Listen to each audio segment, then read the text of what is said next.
Assalamualaikum warahmatullahi wabarakatuh. Jumpa lagi dengan channel Kang Opas. Jangan lupa bantu subscribe ya untuk mendukung channel ini. Terima kasih.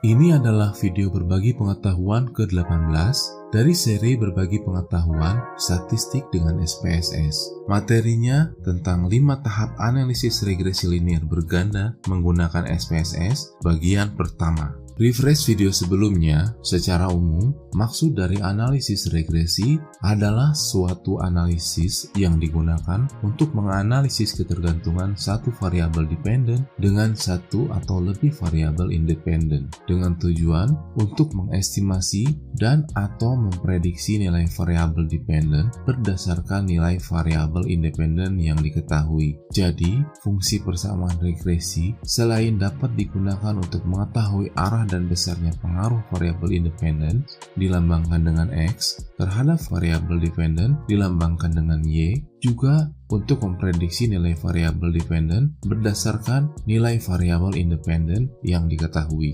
Regresi sering dibedakan antara regresi sederhana atau simple regression dan regresi berganda atau multiple regression. Masing-masing memiliki satu variabel dependen atau disimbolkan dengan Y. Yang membedakan adalah variabel independen yang digunakan atau disimbolkan dengan X. Apabila digunakan satu variabel independen, maka regresi yang terbentuk disebut regresi sederhana. Apabila terdapat lebih dari satu variabel independen, maka regresi yang terbentuk disebut regresi berganda. Jadi analisis regresi linear berganda adalah teknik statistika untuk membuat model dan menyelidiki pengaruh antara beberapa variabel independen atau variabel bebas atau independence variables terhadap satu variabel dependent atau variabel terikat atau dependent variable. Atau singkatnya, analisis regresi linear berganda adalah hubungan secara linear antara satu variabel dependent dengan beberapa variabel independen. Berikut adalah persamaan matematika regresi linear berganda secara umum, di mana Y adalah variabel dependent, X adalah variabel independent, A adalah variabel konstan atau konstanta, B1 adalah koefisien regresi X1, B2 adalah koefisien regresi X2, dan seterusnya, dan E adalah epsilon atau residual atau error. Asumsi klasik. Menurut Gujarati, ada 4 asumsi yang harus terpenuhi dalam analisis regresi. Asumsi pertama, residual menyebar normal atau asumsi normalitas residual. Yang kedua adalah antar residual saling bebas atau autokorelasi. Yang ketiga adalah kehomogenan ragam residual atau asumsi heteroskedastisitas. Dan asumsi yang keempat adalah antar variabel independen tidak berkorelasi atau asumsi multikolinearitas. Asumsi ini dikenal juga dengan istilah asumsi klasik. Jadi sebelum melakukan analisis regresi berganda, ada beberapa syarat yang harus dipenuhi. Syarat pertama, terdapat satu variabel dependen dan lebih dari satu variabel independen. Syarat kedua adalah data harus valid dan reliable. Syarat ketiga, data harus memenuhi asumsi dasar analisis parametrik, di mana data harus bersifat linear dan terdistribusi normal. Selanjutnya, syarat keempat adalah data harus memenuhi uji asumsi klasik, yaitu uji normalitas residual, uji autokorelasi, uji heteroskedastisitas, dan uji multikolinear.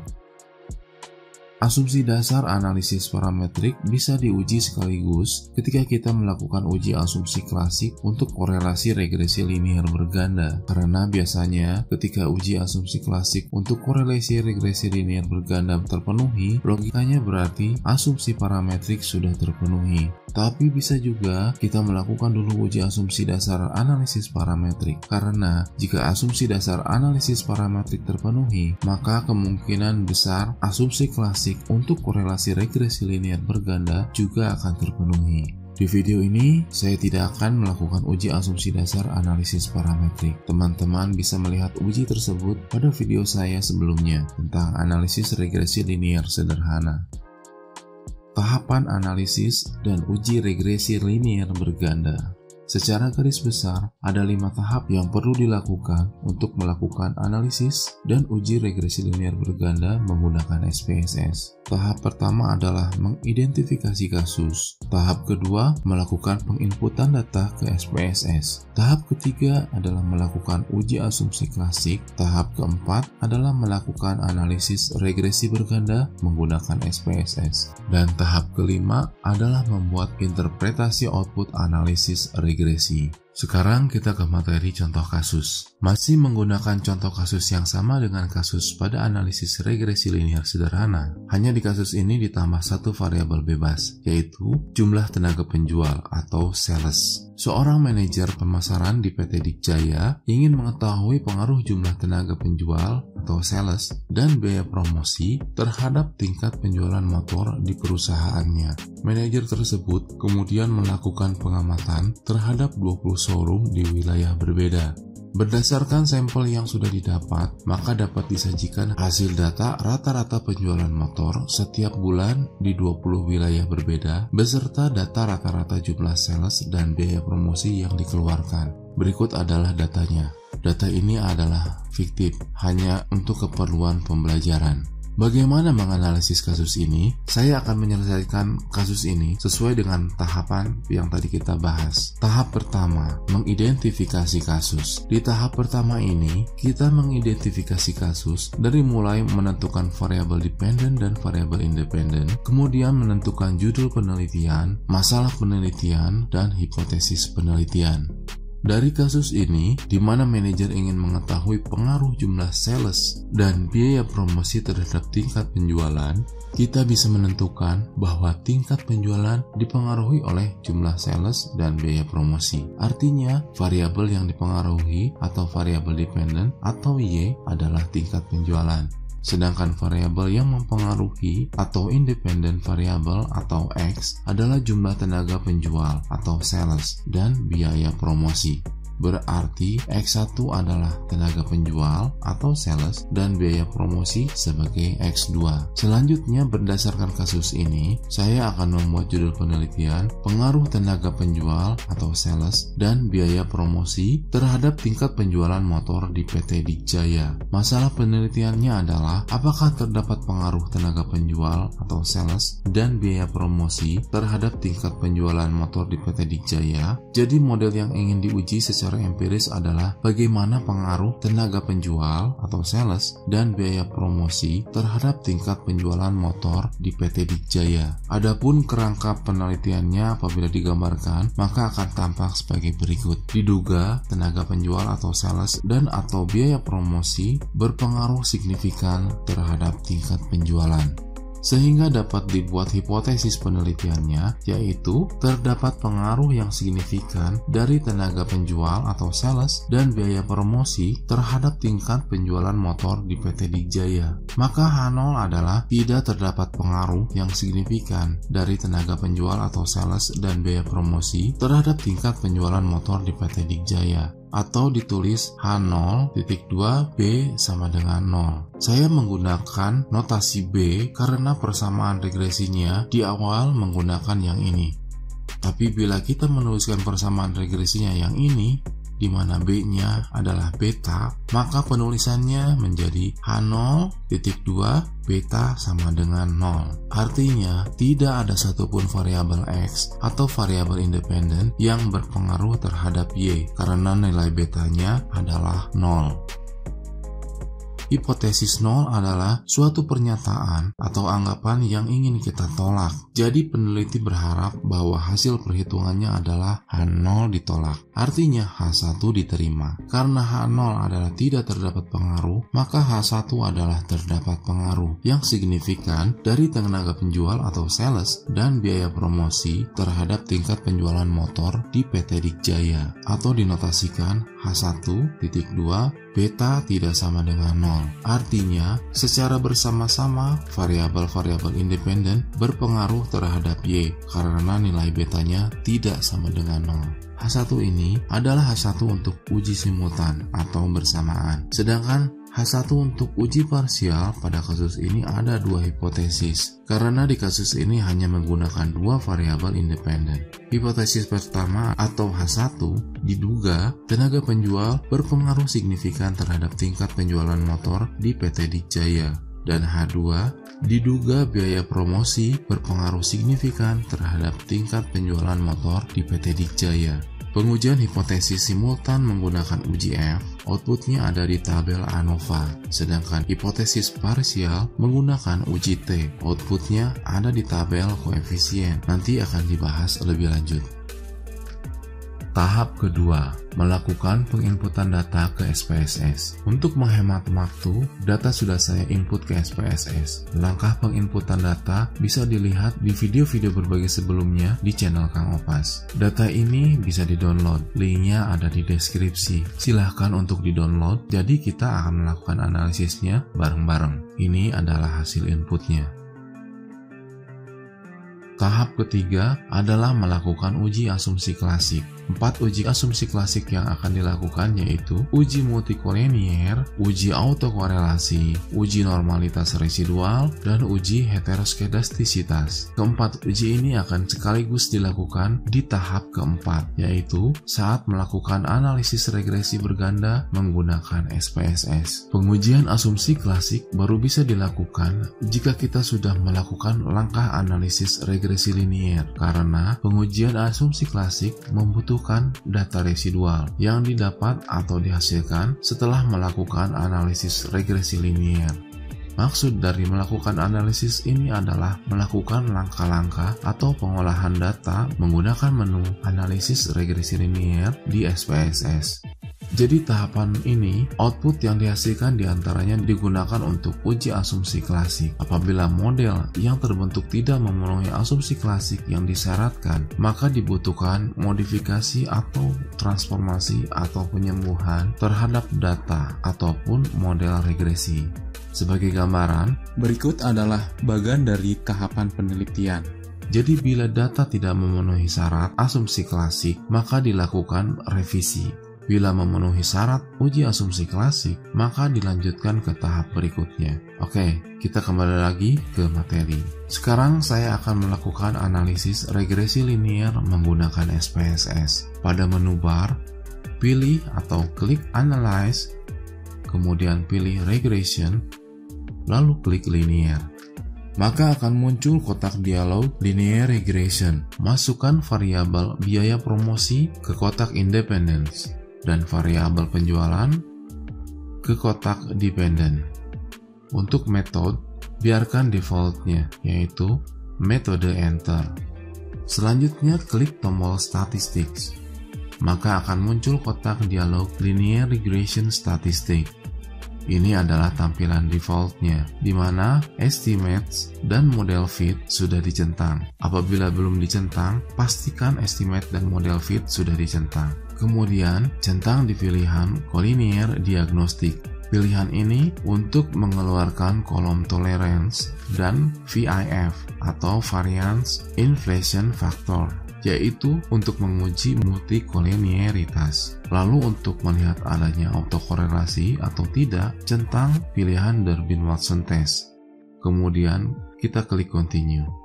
Selanjutnya kita akan menyiapkan uji normalitas residual dan uji heteroskedastisitas menggunakan pola grafik regresi. Caranya klik tombol Plots, maka akan muncul kotak dialog Linear Regression Plots. Masukkan S-Receipt ke kotak Y dan Z-Pred ke kotak X.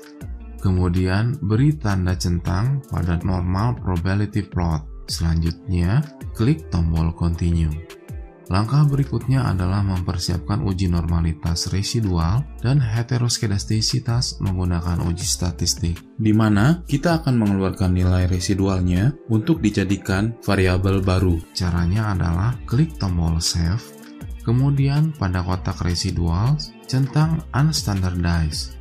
Langkah ini artinya kita memerintahkan SPSS untuk membuat kolom baru di data editor yang akan tampil di data view yang berisikan nilai residual. Yang lain biarkan defaultnya. Selanjutnya klik tombol Continue, lalu klik OK. maka akan keluar output linear regresi. Dan bila kita masuk ke data view, maka akan ada data baru, yaitu nilai residual. Sebetulnya output regresi linear sudah dihasilkan, tapi sebelum kita melakukan interpretasi dari output regresi linear yang sudah dihasilkan, kita akan melakukan uji asumsi klasik terlebih dahulu. Uji asumsi klasik yang pertama adalah multikolinearitas, atau ada juga yang menyebutnya multikol. Uji multikolinearitas digunakan untuk mengetahui adanya hubungan linear antara variabel independen dalam model regresi. Pada kasus regresi linear sederhana, uji multikolinear tidak diperlukan karena pada regresi sederhana hanya memiliki satu variabel independen. Prasyarat yang harus terpenuhi dalam model regresi adalah tidak adanya multikolinearitas. Pengujian ada tidaknya gejala multikolinearitas dilakukan dengan melihat nilai VIF atau Variance Inflation Factor dan Tolerance yang berada di tabel koefisien pada kolom Collinearity Statistics. Pengambilan keputusan multikolinearitas atau tidak dilihat dari nilai tolerance atau VIF. Untuk kriteria berdasarkan nilai tolerance, jika nilai tolerance lebih besar dari 0,1, maka tidak terdapat masalah multikolinearitas. Sedangkan jika nilai tolerance lebih kecil atau sama dengan 0,1, maka terdapat masalah multikolinearitas. Dan jika menggunakan nilai VIF, kriterianya adalah jika nilai VIF lebih kecil dari 10, maka tidak terdapat masalah multikolinearitas. Sedangkan jika nilai VIF lebih besar atau sama dengan 10, maka terdapat masalah multikolinearitas. Nilai VIF di kasus ini adalah 2,099. Nilai ini kurang dari 10 dan nilai toleransinya adalah 0,477. Nilai 0,477 lebih besar dari 0,1. Artinya, tidak terjadi multikolinearitas pada kedua variabel bebas tersebut. Selanjutnya adalah uji asumsi yang kedua, yaitu uji autokorelasi. Uji autokorelasi digunakan untuk mengetahui apakah dalam suatu model regresi linear terdapat korelasi antar residual pada periode T dengan residual pada periode T-1 atau sebelumnya. Jika terjadi korelasi, maka terdapat permasalahan autokorelasi. Untuk mendeteksinya, saya menggunakan metode Durbin-Watson, di mana ketentuannya adalah suatu model regresi dinyatakan tidak terdapat permasalahan autokorelasi apabila nilai Durbin-Watson hitung terletak di antara DU dan 4 dikurangi DU. Caranya, kita lihat angka Durbin-Watson yang berada di tabel model summary. Nilai ini disebut Durbin-Watson hitung atau DW hitung. Nilai untuk kasus ini adalah 1,655. Selanjutnya nilai ini akan kita bandingkan dengan nilai tabel Durbin-Watson dengan kriteria penerimaan atau penolakan yang akan dibuat dengan nilai DL dan DU yang ditentukan berdasarkan jumlah variabel bebas dalam model regresi atau K kecil dan jumlah sampelnya atau N kecil. Nilai DL dan DU dapat dilihat pada tabel DW dengan tingkat signifikansi atau error 5% atau alfanya adalah 0,05. Tabel Durbin-Watson bisa di-download. Saya sudah sediakan linknya di deskripsi. Untuk kasus ini diketahui nilai Durbin-Watson hitung adalah 1,655. Jumlah variabel independensinya atau K kecil adalah 2. Dan jumlah sampel atau observasinya atau N kecil adalah 20. Angka ini kemudian kita lihat pada distribusi nilai tabel Durbin-Watson, alpha 5%. Maka ditemukan nilai DL dan DU sebesar 1,1004 dan DU sebesar 1,5367. Kemudian 4 dikurangi DU sama dengan 4 dikurangi 1,5367 sama dengan 2,4633. Dan 4 dikurangi DL sama dengan 4 dikurangi 1,1004 sama dengan 2,8996. Untuk mempermudah analisis, angka ini kita masukkan ke grafik area keputusan Durbin-Watson.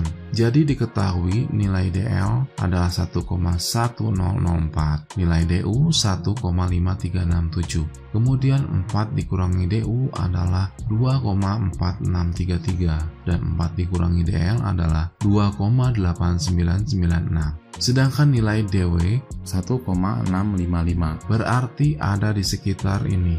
Di daerah wilayah tidak terdapat autokorelasi, terletak di antara DU 1,5367 dan 4 dikurangi DU sama dengan 2,4633. Kesimpulannya, tidak terdapat autokorelasi. Untuk sementara, cukup sekian dulu pembahasan bagian pertama mengenai 5 tahap analisis regresi linear berganda menggunakan SPSS. Uji normalitas residual dengan metode grafik dan Kolmogorov-Smirnov, kemudian uji heteroskedastisitas dengan menggunakan metode grafik dan uji Gleiser, serta interpretasi output analisis regresi akan dibahas di bagian kedua video 5 tahap analisis regresi linear berganda menggunakan SPSS. Terima kasih sudah menonton video berbagi pengetahuan ini. Mohon maaf apabila ada kesalahan dalam penggunaan istilah, simbol, dan rumus. Jika kalian merasa terbantu dengan video ini, kalian bisa bantu subscribe, like, dan komen di channel ini. Serta bagikan video ini ke orang lain. Siapa tahu ternyata video ini yang selama ini mereka cari. Wassalamualaikum warahmatullahi wabarakatuh.